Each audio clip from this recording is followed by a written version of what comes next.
오늘 우리에게 주시는 하나님의 말씀은 열왕기상 7장 1절부터 12절까지입니다.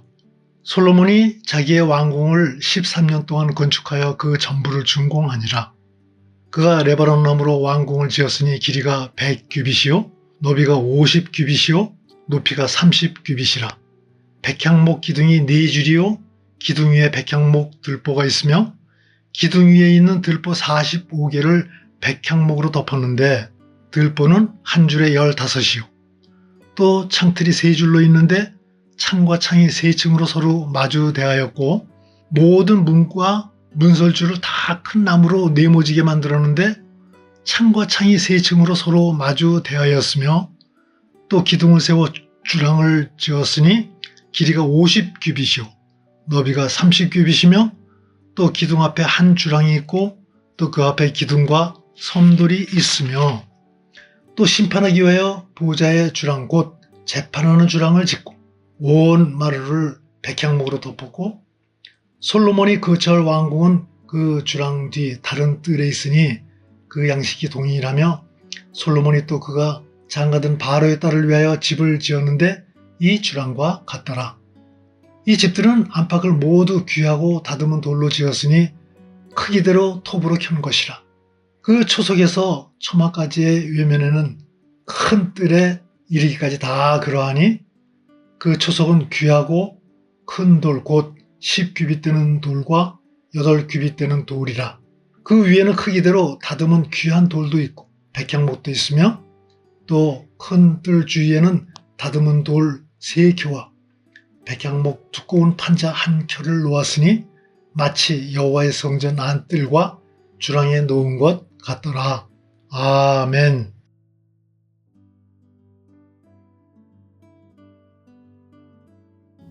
삶이 형통하고 주의 은혜가 우리 삶에 임할 때 우리는 참 행복합니다.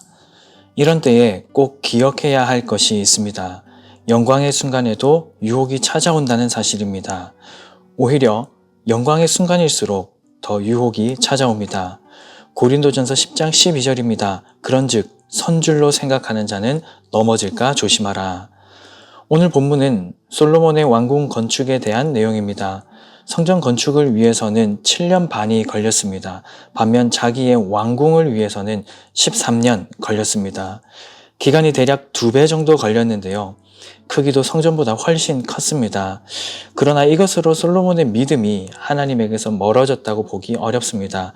왜냐하면 왕궁은 실제적 업무를 보는 곳이라 크게 지을 필요가 있었고 규모가 크다 보니 기간이 더 걸리는 것은 당연한 것이기 때문입니다.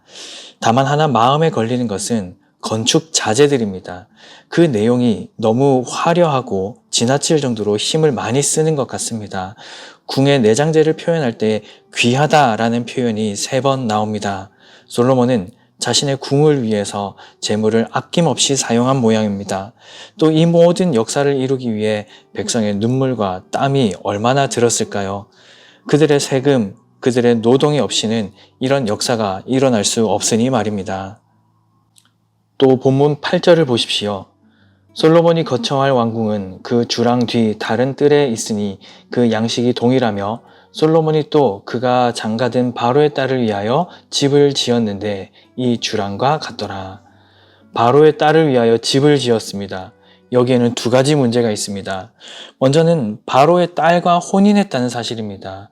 이것이 왜 문제일까요? 하나님은 이방인과의 결혼을 금하셨습니다. 왜냐하면 이방인은 하나님을 모릅니다. 하나님을 믿지 않습니다. 그러니 둘이 결혼하여 온전한 하나됨을 경험할 수 없죠. 또 자녀를 낳으면 서로의 교육에 대한 관점이 다를 수밖에 없습니다. 실제로 솔로몬 왕의 인생 말년에 하나님께서 이 문제를 지적하시며 나라를 둘로 나누시게 됩니다. 이방 여인을 아내로 맞은 것도 큰 문제인데 그를 위해 멋들어진 집도 지어주었습니다. 왜 자신이 거처할 왕궁도 있는데 그 많은 부인이나 주요 인사들도 아닌 바로의 딸을 위해 별도의 궁을 지었을까요? 이것이 외교적인 차원이든 혹은 가장 높은 자리를 차지한 부인을 위해서이든 솔로몬이 이방 여인을 위해 특별한 집을 지어주는 것은 결코 옳다고 볼 수 없습니다. 안타깝게도 열왕기 저자는 이 표현 속에 복선을 깔고 있습니다. 3장 1절을 보면 솔로몬이 애굽의 왕 바로와 더불어 혼인 관계를 맺어 그의 딸을 맞이하고 라고 기록하고 있으며, 오늘 본문 8절에서는 그가 장가든 바로의 딸을 위하여 집을 지었는데 라고 기록하고 있습니다. 지금은 하나님 나라 왕으로서 아주 잘하고 있는 중입니다만, 이 중차대한 범죄를 복선으로 깔고서 앞으로 어떻게 전개될 것인지 독자들로 하여금 걱정하게 만들고 있습니다. 그리고 열왕기상 11장 1절을 보면 솔로몬 왕이 바로의 딸 외에 이방의 많은 여인을 사랑하였으니 라고 기록하면서 그의 본격적인 타락상이 기록되기 시작합니다. 사랑하는 여러분, 솔로몬은 지금 세상적으로도 신앙적으로도 아주 잘하고 있는 때입니다. 세상적으로 말하자면 최고의 지혜와 권력과 정치력으로 이스라엘을 부국강병하게 만들어가고 있습니다. 신앙적으로는 겸손하고 진실하게 여호와 하나님을 신뢰하며 다윗의 시대를 잘 이어가고 있습니다. 그러나 그런 솔로몬이 간과하고 있는 범죄가 있습니다. 신명기 17장 16절에서 17절입니다. 그는 병마를 많이 두지 말 것이요 병마를 많이 얻으려고 그 백성을 애굽으로 돌아가게 하지 말 것이니 이는 여호와께서 너희에게 이르시기를 너희가 이후에는 그 길로 다시 돌아가지 말 것이라 하였음이며, 그에게 아내를 많이 두어 그의 마음이 미혹되게 하지 말 것이며 자기를 위하여 은금을 많이 쌓지 말 것이니라. 하나님께서 왕은 은금을 많이 쌓지 말라고 하셨습니다. 병마를 많이 두지 말라고 하셨습니다. 아내를 많이 두지 말라고 하셨습니다. 솔로몬은 지금 이 모든 명령을 다 어기고 있는 것 아닙니까? 문제는 솔로몬 자신이 이것에 대한 경각심을 잃은 것이죠. 하나님 나라를 하나님 나라답게 세워갈 최고의 조건을 갖추었던 솔로몬이지만 그의 통치 말년에 이스라엘은 시돈의 아스다롯과 암몬의 밀곰과 모압의 그모스와 암몬의 몰록 등 온갖 우상을 섬기는 나라가 되어버렸습니다. 사랑하는 여러분, 솔로몬의 이런 모습을 보며 우리가 얻을 수 있는 교훈은 무엇입니까? 첫째, 온전한 신자가 되기 위해 분투하십시오. 할 수 있는 대로 순결하십시오. 최선을 다해 거룩하십시오. 대적에게 조금이라도 틈을 보이지 않으려 노력하십시오. 세상 사람들이 그 정도쯤이야 하며 당연하게 생각하는 문제들에 대해 성경이 무엇이라 하는지 귀를 기울이십시오.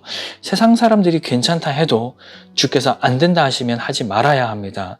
세상 사람들이 하지 말라고 해도 주께서 하라고 하시면 해야 합니다. 우리의 판단 기준을 바로 해야 합니다. 우리의 판단 기준은 우리 주변 사람들이 아닙니다. 우리의 판단 기준은 우리의 정욕도 아닙니다. 나의 기분이나 나의 행복도 아닙니다.